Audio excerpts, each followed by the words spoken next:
I know Paige and I haven't been to the hall for a while. We're trying to get back into a routine. But just the idea of field service and talks, I don't know. It's a lot. Is this what it was like for you?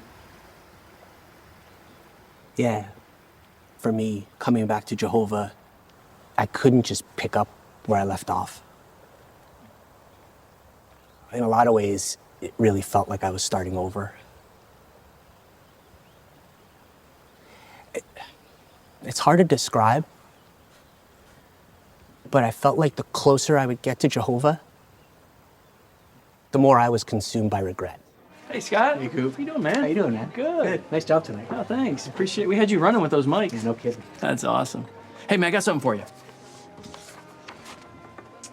So, Robert's heading this up. We'd love for you to assist him with this. Okay, cool. I can't do this. Sure you can. Maybe you should give this to someone better. Someone better? What do you mean? You know, better. Maybe someone who didn't just give up, let his wife serve Jehovah alone for 10 years. Hey, man, let's go talk. You got a couple minutes? Yeah, just give me a second. Ooh, Scott's being dragged into the back room. Brother, sister, do you mind if we just talk with you for a moment? Fortunately, he's not in too much trouble. He's not done anything wrong. He's not committed any sin. He's just feeling a little bit too inadequate.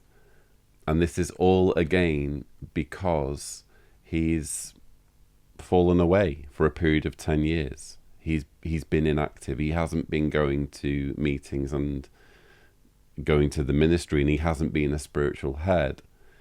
And even though he's back in the fold and he's accepted again and he's being inundated with love and he's got responsibilities of doing the microphones, yay!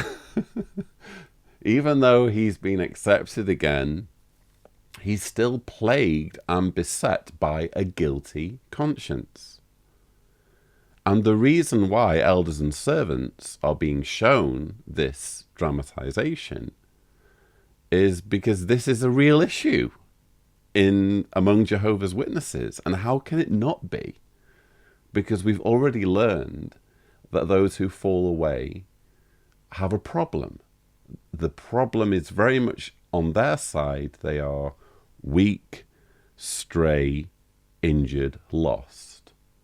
How dare you not take the truth seriously over a period of 10 years?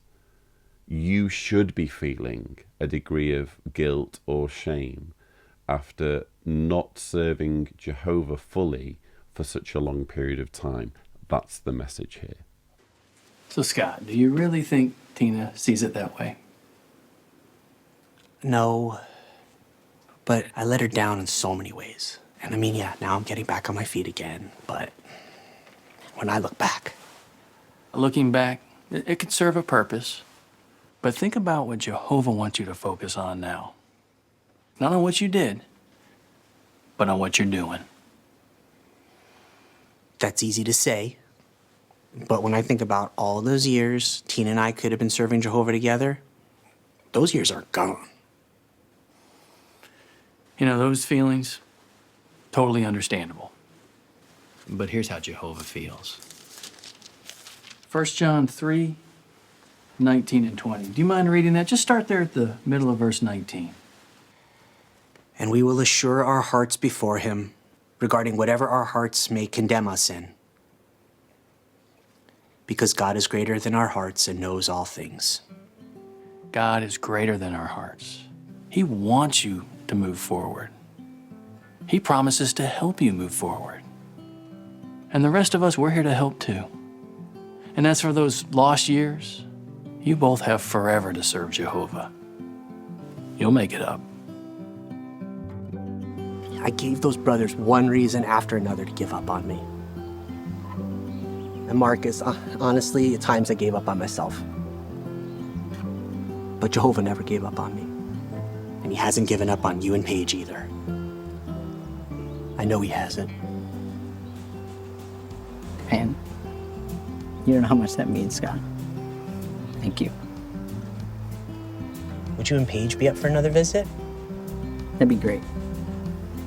Hey, I got Oh, man, you still remember how to do this?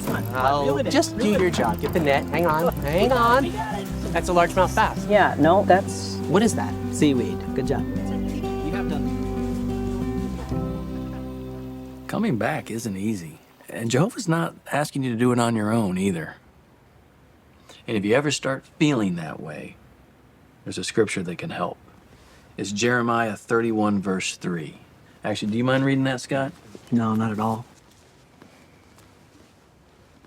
From far away, Jehovah appeared to me and said, I have loved you with an everlasting love. That is why I have drawn you to me with loyal love. Now, these are very powerful words, but they're more than just words. They're a promise. Never doubt that Jehovah is drawing you.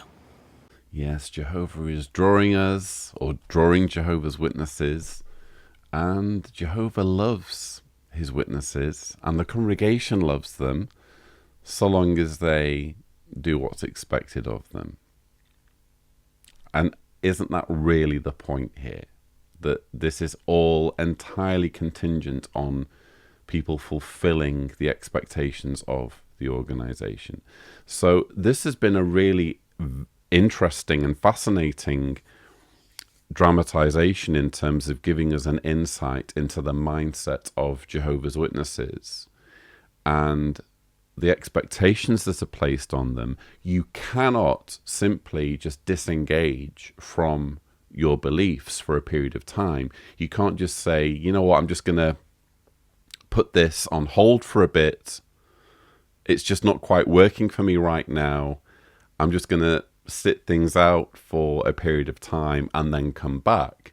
Well, you can do that, but when you do come back, you should be feeling guilty, is the message. Scott, it has incredible feelings of guilt to the point where even after he's come back and he's been accepted and embraced back into the fold, he feels terrible accepting some modest assignment that he receives, and he needs to be talked into it by this creepy elder named Cooper. Is it just me, or when Cooper's speaking, he seems to have this kind of glazed, culty look in his eyes? Maybe I'm just reading too much into it, but there's this glazed look in his eyes that would just completely freak me out if he were a real person. But yeah, Cooper's got a scripture for everything. And it just so happens that so long as Scott hasn't committed any sin, so long as there's nothing on that level for him to be feeling guilty about, there's always some scriptural justification for him to crack on. So long as he's back, so long as he's doing what's expected of him, everything's fine. And he can actually use his experience to go fishing with Marcus and explain to Marcus why Marcus ought to come back, while they are in the process of catching what appears to be seaweed.